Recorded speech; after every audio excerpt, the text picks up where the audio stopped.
Hello guys and welcome to Stretford Paddock. I am joined by Mr. Stephen Howson as we've just watched Manchester United beat Liverpool 3-2 to advance to the fifth round of the FA Cup. Steve, that was alright, wasn't it?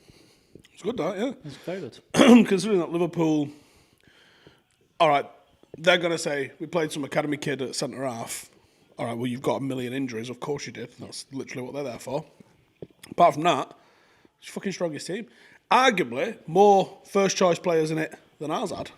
Well, they rested Mane, which is the only really obvious one, because at the minute, they've not got much else. They've got Henderson's played at centre-half, but as we've seen in the past, he's not been doing that great. So Mane and Henderson rested. Outside of that, we've rested Anthony Martial, Bruno, De Gea, Telles. Let's not talk about that. Let's not talk about any negatives today. Let's start with the goals we've seen today. Let's, going 1-0 down, and then, two almost identical goals, but quality from both Marcus and Mason. What we did was we hit them on the break, which is what you're supposed to do with Liverpool. You get in and you get behind them. They have a high line, and you use that to your advantage by playing quick players that you can get in behind with them. And the first one, Mason's come into the box, had a couple of shots. Like, me and Ronaldo was having a bit of a discussion about this, because he was a bit like, and I think you was the same actually, saying he's got to pull it back there. And I go, nah, man, you got to think about this. He's a young forward, not having a good thing here. We're 9 minutes into the game. Have a fucking shot. I kind of saw it, but I think it was the wrong shot. But I agree with what you said. He's and he hit the target. He needed a goal, which he got. Obviously. My thing is always, I'll never get mad at anyone that hits the target. No. If you spoon it, you don't manage to hit the target, whatever like that, I'm going to have a problem with you. But if you hit the target, I ain't got an issue, because they can go in and then it's onto the keeper. So it was a little bit selfish coming in. I remember Cristiano Ronaldo, I remember Ruud van Nistelrooy, two of the best strikers I've seen at this football club. They ain't passing it, mate. No. So why do you expect different from other potential generational talents? So I had no issues with him. Actually, the third time he goes in, it was the right call when he went in, but I think I said as we was watching it, you've had 2 shots now, the next one's a pass. Yeah, next one's a pass. Whereas, actually, the next time the ball came, and what a ball that is from Marcus Rashford, it was phenomenal up and down that left-hand side. He takes a shot, and what a shot it is, and United are on a score sheet. Well, you look at Marcus there getting another assist. That's one thing that this season, him kind of dropping a little bit deeper at times, not just being that direct player. He's got a lot more assists this season. Do you think he's added that a little bit more to his game now? Yeah, and I think he's maturing in a couple of different ways. And I actually think, like, for all of the people who stop fucking mithering about kids and concentrate on your football, all that crowd, I actually think, and it might just be a maturity thing, I think he's bringing in like a self-belief on the pitch that I think at times Marcus has been very rushed on the pitch, and I think that's come across in his game. And I think there's a self-belief in him now where he believes in what he's doing, and I think he believes in himself as a man more than anything else. And whatever he's doing off the pitch, I think he's translating into positive things on the pitch. Like, he tried a couple of quite ballsy things, like he hit one to Cavani early doors before he got the one to Mason. It was almost either something he's decided he's going to do or they've worked on, which is find Marcus, first time ball round the corner in behind the defence. And I was like, oh, fucking hell, ballsy that. And then obviously it came off for the goal. But the way he took his goal as well, it wasn't even right in the corner, but it was a calm finish. It's not necessarily the sort of finish you've associated with Rashford recently. No. Early Rashford, like the one that fucking went against everything I saw of him as an academy player, coming in and just having more composure than anyone you've ever seen, did that. But recently, Marcus has, certainly the Leicester game is an example where he's just twatted it as hard as he can. This was a phenomenal finish, calm, composed, and in control. He's looked very good. Now, played very well in the second half, United, but then we let him back into it with a few laps of concentration and things like that. There's still questions about the back four. There's still questions about certain players in the back four. Cavani, I think, gave the ball away for that. Yeah, he's got to do better than that. Yeah, absolutely. I think I have my thoughts on the first goal. Yeah. And I don't think that was all on one person either. I think there was probably 3 or 4 people that could have prevented that at some point. Yeah, I think McTominay doesn't press Firmino, kind of lets him turn. Yeah. And then between Lindelof and Luke Shaw. Yeah. Luke Shaw at fault for the position he's in. Lindelof at fault for the position he's in. And Harry Maguire at fault because people don't like him. Harry Maguire's at fault because he shouldn't let them two be trusted with each other.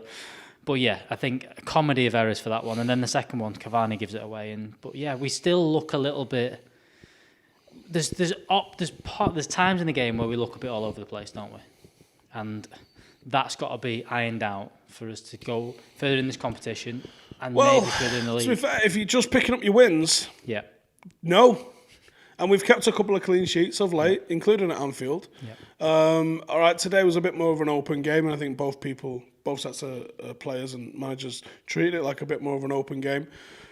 But ultimately, a 4-3, you get the same points as a 1-0. Yep. Like, yes, it'd be nice, and I'd have more confidence going into certain games if I was like, well, we ain't like. If you think about the best United side, the 08 side, the 09 side, that was a team where you go, well, we don't concede a lot of goals, and we fucking score some. Yeah. So you're going to have to be mint to beat us.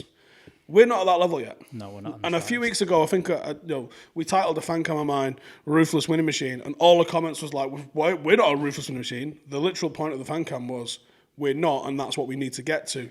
And nothing's changed in that. No. We still need to get to it. We're on a phenomenal run at the moment. We're in the hat for the next round. West Ham, I believe, is the next game. That's it. Sound. I mean, that's all you need to say. We're progressing, and I'm not going to make any bold predictions. We're going to win the fucking lot. I'm not going to say even 21 is coming.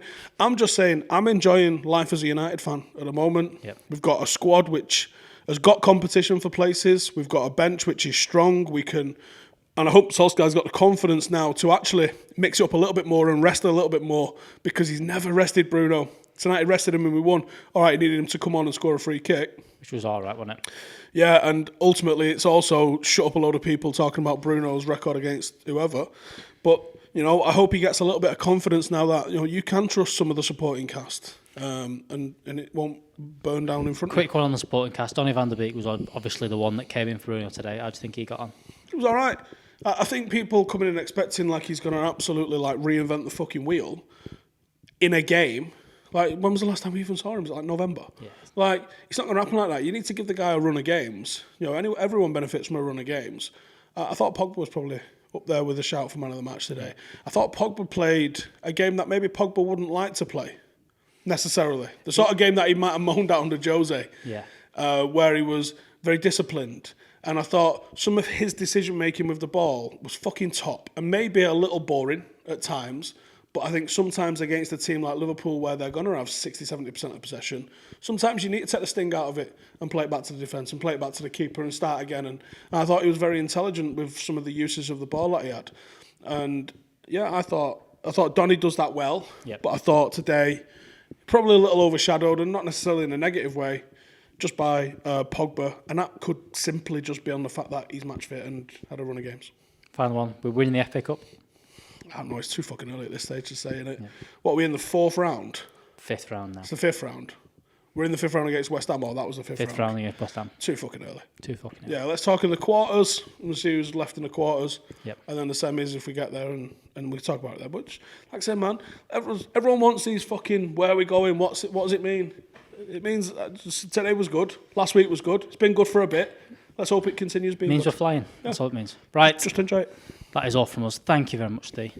Make sure you're liking this video. Make sure you subscribe. And we'll have 7 reasons out in the morning. Go fucking watch the podcast with Rennie Mullenstein. Go and do it. We'll link it. Go and do it. Because you need to see it. It's like going to fucking school. It is. And if you're in a good mood about United, that'll put you in even better mood. So make sure you're liking this video. Make sure you watch that.